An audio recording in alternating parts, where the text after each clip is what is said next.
Olá pessoal, então, bom dia, boa tarde, boa noite. Vamos continuar com nossas aulas de probabilidade e agora falando sobre a união de eventos. Quando tiver a palavrinha ou numa sentença, alguma coisa que o cara apresentar, ele está falando sobre a união de dois eventos. Então, vamos lá pegar um exemplo. Então, um baralho convencional com 52 cartas é formado por 4 naipes, cada um com 13 cartas, das quais 3 são chamadas figuras. Observe a figura abaixo então, vamos lá. Olha só, eu coloquei aqui os 4 naipes, né? Paus, essa aqui é espada, paus, ouro e copas, tá? Apresentando o baralho. Essas são as figuras, valete, dama, rei, né? São as 3 últimas aqui de cada um dos naipes. Beleza. Eu vou colocar aqui 2 probabilidades.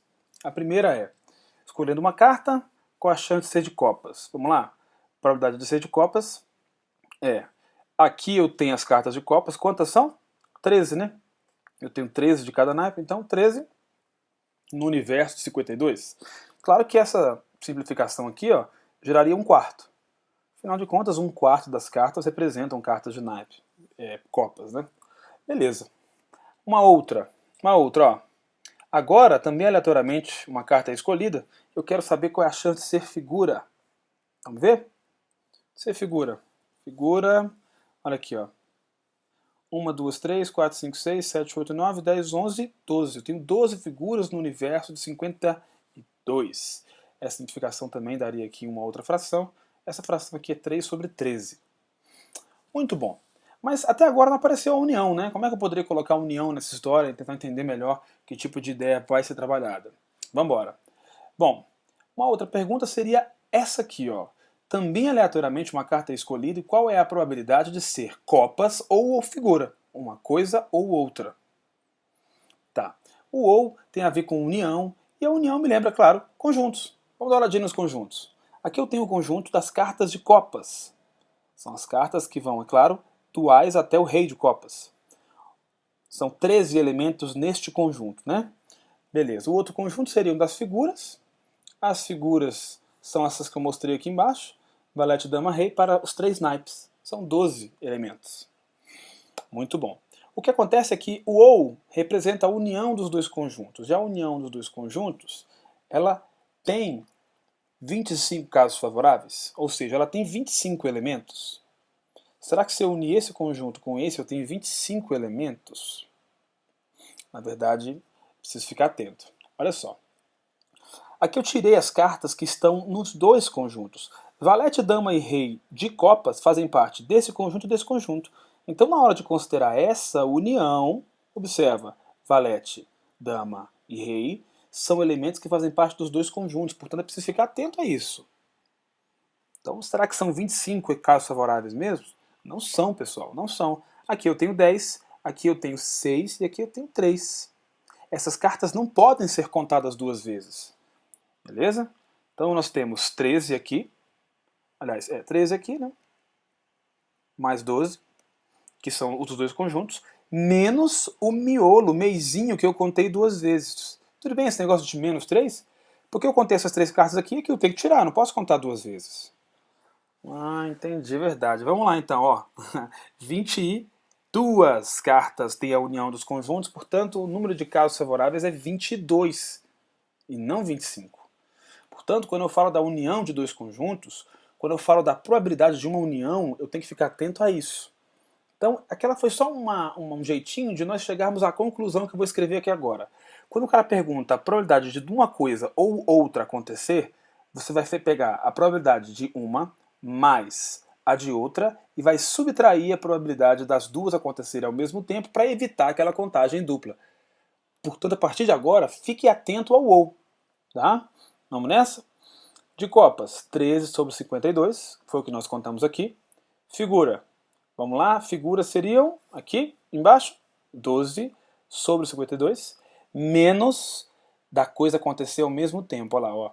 Essas 3 cartas fazem parte tanto de um como de outro, então eu tiro a probabilidade delas acontecerem. Legal, pessoal? Portanto, a probabilidade dessa união seria exatamente 22 sobre 52. Tá entendido? Vamos dar uma olhadinha aqui então. A união de dois conjuntos, eu tenho que ficar atento, seria os elementos que estão em 1, mais os elementos que estão em outro, tirando os elementos que fazem parte dos dois para evitar a contagem dupla. Em relação à probabilidade, o P de uma coisa ou outra é o P de uma, mais o P da outra, menos o P das duas ao mesmo tempo. Olha aí, ó. Isso. E aqui é a ocorrência simultânea. Lembra que aquela carta era ao mesmo tempo? Aquela carta era ao mesmo tempo de um jeito e de outro. Era copas e era figura. Então você vai tirar a probabilidade dessa ocorrência simultânea. Legal? Muito bom, muito bom. Vamos lá, mais um exemplo então aplicando isso. Dá uma pausa e por favor dê uma olhadinha. Pronto? Legal. Ó, dos 500 alunos entrevistados, 240 praticavam um tipo de esporte, 180 frequentavam um curso de idiomas e 120 realizavam as duas atividades. Ou seja, praticavam um tipo de esporte e frequentavam um curso de idiomas. Legal. O grupo total é de quantos? De 500. Um é escolhido ao acaso, a probabilidade de que ele pratique um tipo de esporte ou frequente um curso de idiomas é? Vamos dar uma olhadinha nisso? Bom, fazer uma coisa ou outra. Tem que ser o P de um mais o P do outro, menos o P dos dois ao mesmo tempo. Isso aqui jogou a fórmula, professor. Jogou só a fórmula lá. E aí, o que eu faço? Caramba, vamos lá. Qual a probabilidade do cara praticar esporte? 240 no universo de 500, porque eu tenho 240 caras que praticam esporte. E o total de pessoas aqui é 500. Legal. Idiomas. Vamos lá? Idiomas é aqui em cima, né? 180. Menos a probabilidade de o cara fazer as duas coisas ao mesmo tempo. Esse E, que é a interseção, ele tem uma noção de simultaneidade, né? Então as coisas acontecem ao mesmo tempo. Beleza. Então eu faço a continha aqui e chego a 300 sobre 500, que é claro, representa 3 sobre 5. Bacana? Essa é a resposta, então. Primeiro trato que a gente deu para união, para o ou, com uma atenção especial à possibilidade de os dois poderem acontecer ao mesmo tempo. Caso isso ocorra, eu preciso considerar. Legal? Muito bom, muito bom. Vamos lá. A gente vai treinar no nosso curso algumas outras questões que envolvam união. Mas vamos embora que agora o tópico é muito importante. Sucessão de eventos, pessoal. Olha só. Apresentar isso com um exemplo. Um dado foi lançado e em seguida uma moeda. Eu quero saber qual é a probabilidade de sair o número 4 e coroa. Beleza.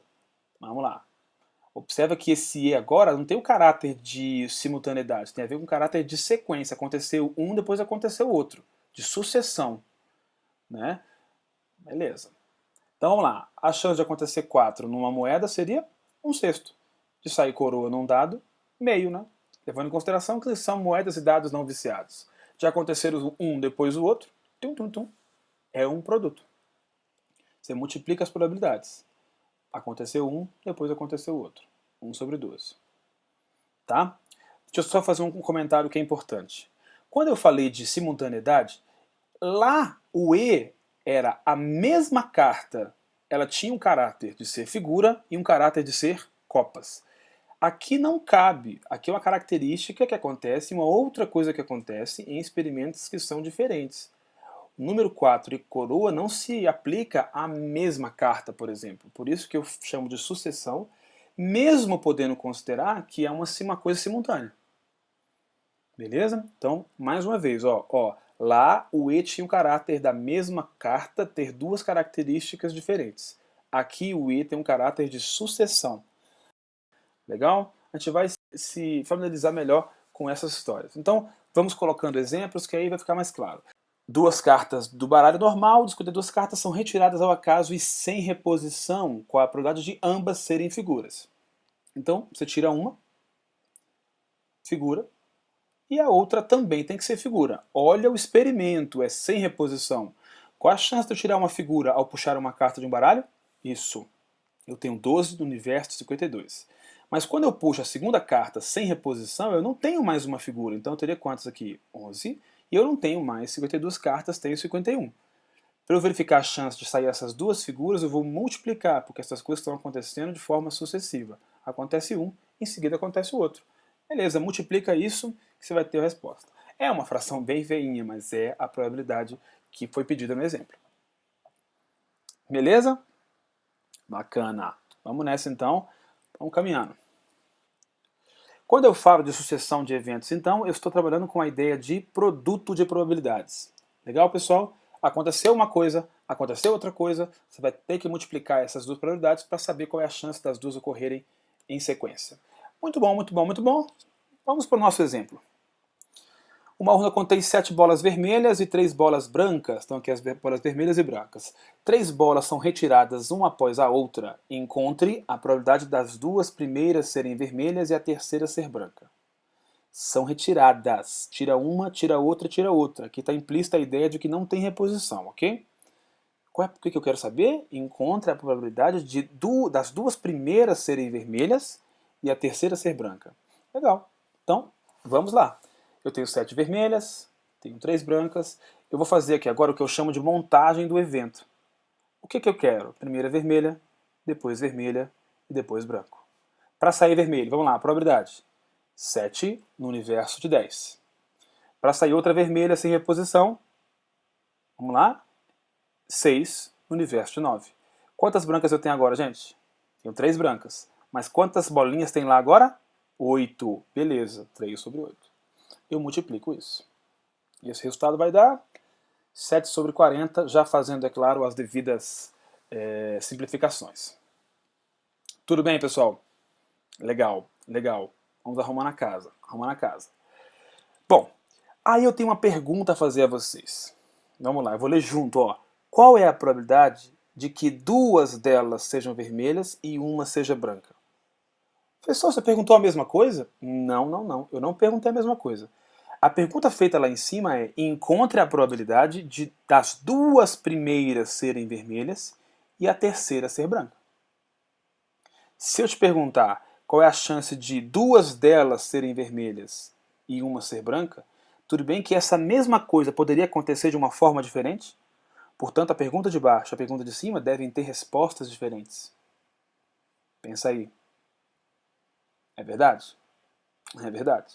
Por quê? Porque é mais difícil querer que saia primeira vermelha, segunda vermelha e depois branca, do que 2 sejam vermelhas e uma branca. Vamos refletir um pouco sobre isso mesmo. Legal? Beleza. Mas a gente vai aprofundar essa ideia um pouco melhor na próxima aula. Por enquanto eu vou deixar esse mistério no ar. Passamos mais um exemplo. Dá uma olhadinha, a prova do CESP aí de novo, uma questão. Vamos embora. Bom, então são 52 cartas. Eu vou dividir em 2 categorias, que são 12 figuras e 40 não figuras. A figura vai levar o símbolo F, não figura F com a barrinha em cima. Muito bom. Vambora. O cara dividiu o baralho em 3 pedaços e ele vai desvirar a primeira carta que está no topo de cada um desses. Na verdade, isso equivale a um experimento mais simples, que é você pegar o bolo de baralho, embaralhar e tirar 3 sem reposição. Porque se eu trabalho com sucessão, a ferramenta que eu uso fica mais fácil. Beleza? Então, tanto faz dividir em 3 pedaços aleatórios, virar as 3 de cima, ou puxar 3 cartas daqui de dentro aleatoriamente sem reposição. Tá certo? Então, beleza. Ó, eu vou de um grupo de 52 cartas, retirar 3 sem reposição. O primeiro item perguntou o seguinte: qual é a chance de que as 3 cartas desviradas sejam figuras? Vamos ver? Então, a primeira é figura, a segunda é figura e a terceira é figura. São 3 coisas acontecendo de forma sucessiva. Para que ocorra isso, eu vou multiplicar as probabilidades. De ser figura, 12 no universo 52. De ser figura de novo, 11, porque tem uma a menos 51. E depois 10 e 50, uma carta a menos. Né? Eu vou multiplicar isso aí e fazer as continhas. Essa era uma prova, pessoal, do CESP com calculadora, tá? Então já coloquei aqui o que seria aproximadamente. Eu tenho mais um comentário a fazer para a gente encerrar essa nossa segunda aula, que é o seguinte: quando você tem uma probabilidade na forma decimal, você multiplica o valor por 100 para obter na forma percentual. Tá? Então você fez na calculadora lá a continha um sobre o outro, você encontrou na forma decimal. Ao multiplicar por 100, está na minha forma percentual, e aí eu tenho condição de julgar o item. É maior do que 1%? Mentira, é um pouquinho menor do que 1%. Item número 1 está errado. Nós voltaremos nesta mesma questão na nossa próxima aula. Tá bom, pessoal? Então encerramos aqui a segunda, e não se esqueçam, tem mais uma. Vamos ver todas. Tchau, tchau, pessoal. Aquele abraço, fiquem com Deus.